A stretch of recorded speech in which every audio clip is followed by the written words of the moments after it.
नमस्कार रसिक हो. मी सचिन दातार आपल्या सर्वांचं सस्नेह परिवारामध्ये हार्दिक स्वागत करतो. मंडळी, आज वाचन करीत असलेल्या कथेचं शीर्षक आहे एक वाटी साखर. लेखक डॉक्टर जयंत गुजराथी. अभिवाचन सचिन दातार. ऐकूया एक वाटी साखर. 3 दिवस झाले तो काही बोलत नव्हता. रोज उत्साहाने थुईथुई नाचणारा विलास आज तर एकदम गप्प गप्प. नक्कीच काहीतरी बिनसलं होतं. हॉस्टेलमध्ये सर्वांशी मिळून मिसळून वागणारा, सर्वांची मिश्किलीने यथेच्छ चेष्टामस्करी करणारा विलास अचानक अबोल होऊन जाईल हे अचंबित करणारच. तसं आमचंही आता कॉलेजचं शेवटचं वर्ष. त्यात प्रिलिम्स तोंडावर आलेल्या. लगेच 2 महिन्यात फायनल परीक्षेचा फॉर्म भरण्याची तारीख, तीही उद्यावर येऊन ठेपलेली. फायनल झाली की सगळे आपापल्या गावी जाण्यासाठी पांगणार. मग पुन्हा कधी एकत्र येणं होईल न होईल तेव्हा जी भर के जी लो हे हॉस्टेल लाईफचं ब्रीदवाक्य सगळे अक्षरशः जगत होते. बरं, आमची बॅच तशी दंगामस्तीसाठीच नावाजलेली. त्यात विलास तर नेहमी आघाडीवर असणारा. तो जसा कॉलेजातला क्लासमेट ना, तसाच हॉस्टेलमधला माझा रूममेट. गेली 4.5 वर्षांचा सहवास. सगळं करायचं तर एकत्रच, हा शिरस्ता. दंगामस्ती असो की अभ्यास, इतर रूममेटचे असायचे सहभागी. सगळं मस्तच चाललेलं. शेवटच्या परीक्षेबद्दल सुद्धा तसे सगळे अगदी अपबीट. कधी एकदाची परीक्षा देतो आणि फडशा पाडतो पेपरचा, हाच अभिगम. एकूण तसं काहीच कारण लक्षात नव्हतं आलं विलासचं उदास होण्याचं. आज सकाळपासूनच तो मला टाळायचा प्रयत्न करत होता. कॅन्टीनमध्ये जाऊन सकाळचा नाश्ताही एकट्यानेच केला. मग कॉलेजच्या लायब्ररीत जाऊन वाचत बसला. अहो, लंचलाही कॅन्टीनमध्ये उगवला नाही. दुपारचे क्लास तर बुडवलेच. नेहमी सिन्सिअर राहणाऱ्या विलासकडून ही अपेक्षा नव्हती. नेहमी उल्हासित असणारा विलास आज मलूल चेहरा घेऊन वावरत होता. गेले 2 दिवस राहू दे त्याला एकटं, आपोआप येईल ना ताळ्यावर, असं मनाशी ठरवलं होतं. अजिबात बोललोही नाही त्याच्याशी. तोही तुटक तुटकच वागत होता. जणू काही मला नाकारतच होता. मग आज मलाच सगळं असह्य व्हायला लागलं. दुपार टळून गेल्यावर त्याला गाठण्यासाठी म्हणून लायब्ररीत गेलो तर तो काही तिथे नव्हता. इतर मित्रांकडे चौकशी केली तर तो कॅम्पसमध्येच दिसला नसल्याचा निरोप मिळाला. आता मी जरा जास्तच अस्वस्थ. हे जे काही घडतंय ते तितकंसं चांगलं तर निश्चितच नव्हतं. नक्कीच काहीतरी बिनसलं होतं, पण ते नक्की काय? आता याचा छडा लावण्याचाच मी निर्धार केला. सगळ्यांना मग मी विचारतच सुटलो. बहुतेकांनी काही माहीत नाही रे असंच सांगून कानावर हात ठेवले. 1-2घांनी त्याचं वागणं जरा खटकल्यासारखं वाटतंय असं बोलूनही दाखवलं. पण असेल वैयक्तिक कारण असं म्हणून विचार करणं सोडून दिलेलं. उलट मीच त्याचा रूम पार्टनर म्हणून मलाच खोदून खोदून विचारायला लागले काही जण की अरे मामला तरी काय आहे. खरं सांगू का, मामला नक्कीच काहीतरी गंभीर होता. अहो, जीवलग म्हणवणारा मित्र अचानक तुटतो आणि आपण 2 दिवस त्याला वाऱ्यावर सोडून देतो. याचा अपराधीपणाचा भाव मला आता अगदी छळू लागला होता. मी त्याच्यावर रागवायला हवं होतं. असा का वागतोस रे असा ज्यावेळी विचारायला हवा होता. 2 मुस्काटात ठेवून दिल्या असत्या तरी चाललं असतं. पण तो दुरावला नसता ना मग असा. प्रकरण तसं गंभीर असल्याशिवाय तो असा वागणार नाही याची तशी खात्री होती मला. पण ते नेमकं प्रकरण काय असेल बरं? खरंच हे शोधायलाच हवं होतं. सुदैवाने विलासने मागे त्याच्या घरचा फोन नंबर शेअर केला होता. मग सरळ साधा आपलं ख्याली खुशालीची चौकशी केल्यागत मी त्याच्या घरी कॉलही लावला तर समोर विलासच्या आईनेच उचलला. रोज रात्री खरं म्हणजे विलास घरी फोन करून घरच्यांशी जुजबी का होईना बोलायचा आणि मगच झोपायचा. अहो पण गेले 2 दिवस त्याने घरी फोनच केला नव्हता. हे मला नेमकं त्या क्षणी उमगलं. समोरून विलासची आई तर अगदी फोनवर भडभडून बोलत होती. बोलत असताना ती आसवही गाळत असावी असं मला आवाजावरून जाणवत होतं अगदी स्पष्टपणे. मग मीही तिला बोलू दिलं, मन मोकळं करू दिलं. शेवटी काळजी करू नका काकू असंही सांगितलं आणि असं म्हणून फोन ठेवून दिला. हे सगळं होताना माझ्या डोळ्यात आसू आलीच की हो.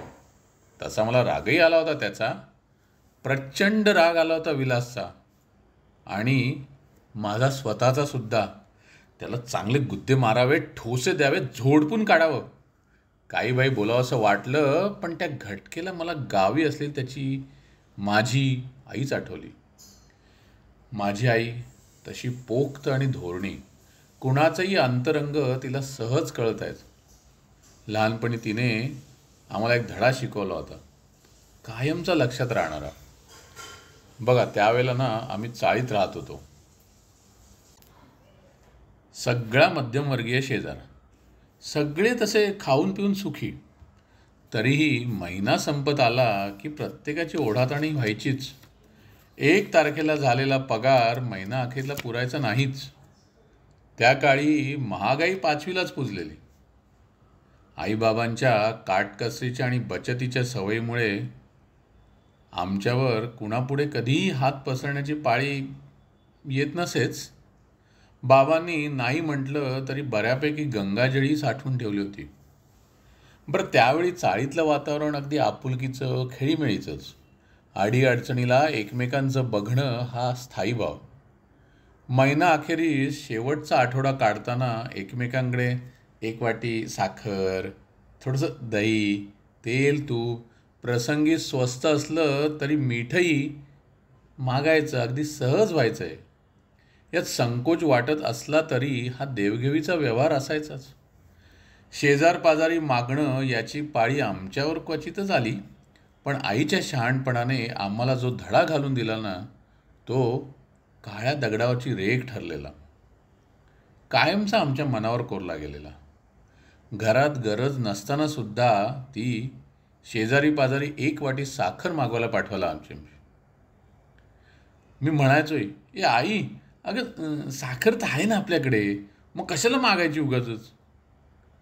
बरं बाबा त्या काही रेशन कार्ड चालू राहावं म्हणून रेशनच्या लाईनीत उभे राहून साखरही आणायचे, स्वस्त मिळते म्हणून.